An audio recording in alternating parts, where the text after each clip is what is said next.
ఆంధ్రప్రదేశ్ రాజధానిగా అమరావతికి చట్టబద్ధత కల్పించే బిల్లును పార్లమెంటు ఉభయ సభలు ఆమోదించడం ప్రజా విజయమని, రాజధానికి దక్కిన గౌరవమని ముఖ్యమంత్రి చంద్రబాబు అభివర్ణించారు. ఎవరెన్ని అడ్డంకులు సృష్టించాలని చూసినా అమరావతి అభివృద్ధి ఆగదని స్పష్టం చేశారు. పార్లమెంటు ఉభయ సభల్లో అన్ని పార్టీల ఎంపీలు అమరావతి బిల్లుకు మద్దతు పలికితే వైకాపా ఎంపీలు మాత్రమే దాన్ని వ్యతిరేకించి వాకౌట్ చేశారని ఆయన ధ్వజమెత్తారు. వైకాపా అమరావతిని నాశనం చేయాలనుకుంటే మనం దానికి శాశ్వతత్వం కల్పిస్తూ శాసనం చేశామని వ్యాఖ్యానించారు. ఈ బిల్లుకు పార్లమెంటు ఆమోదం తెలపడాన్ని వైకాపా అధ్యక్షుడు జగన్ ఓర్వలేకపోతున్నారని, ఇప్పటికీ రాజధానిపై విషం చిమ్ముతున్నారని మండిపడ్డారు. ఉండవల్లిలోని క్యాంపు కార్యాలయంలో విలేకరుల సమావేశంలో ముఖ్యమంత్రి మాట్లాడారు.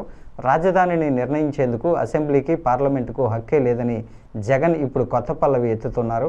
సీఎం ఎక్కడ కూర్చుంటే అక్కడే రాజధాని అంటున్నారు. దీన్ని తిక్క అనాలో ఇంకేదైనా అనాలో ఆ తిక్కకు పరిష్కారం ఏంటో అర్థం కావడం లేదు.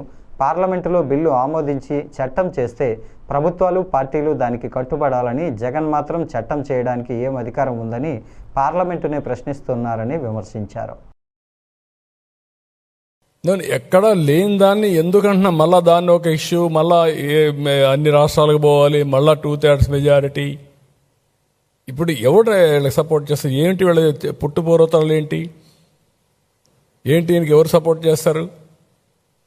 ఇప్పుడు ఆయన చెప్పిన వర్షన్ ఉంది, రేపు 2/3 మెజారిటీ వస్తే కేంద్రం రాష్ట్రంలో అప్పుడేంటి? అప్పుడు కాన్స్టిట్యూషనల్ అమెండ్మెంటా? ఎందుకు ఇలాంటి వింత కోరికలు? ఇప్పుడు ఆ భద్రత ఇవ్వాలి, చట్టబద్ధత ఇవ్వాలనే ఉద్దేశం తీసుకొచ్చాం. వాడికి అయిపోయింది. ఇంకా ఎవరి వల్ల అవుతుందంటే, ఒక రీజనల్ పార్టీ 3 సీట్లు ఉండేవాళ్ళు, ఆంధ్రప్రదేశ్ సీట్లు 25. ఒకవేళ చట్టం చేసిన చట్టాన్ని తిరిగి మళ్ళా నువ్వు రాసే అవకాశం కూడా లేదు. అంటే ఇది తొగ్గులకు కూడా అదే మరి చేసి అప్పుడు చట్టాలు లేవనుకో ఆయనకు, ఆయన ఏం చెప్తే అది జరిగింది. ఇప్పుడు ఎటు జరుగుతుందండి? ఇప్పుడు జ్యుడిషియరీ పెట్టుకున్నాం మనం.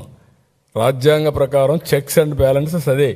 నాకు అధికారం వచ్చింది కాబట్టి చంపేస్తాను, నాకు అధికారం ఇచ్చారు కాబట్టి నా ఇష్ట ప్రకారం చేస్తారంటే ఏం చేస్తారు? లోపల పెడతారు, లేదంటే మెంటల్ హాస్పిటల్ పంపిస్తారు. ఈ విషయాలు మనం గుర్తుపెట్టుకోవాలి. ఏదంటే అది మాట్లాడడం కాదు.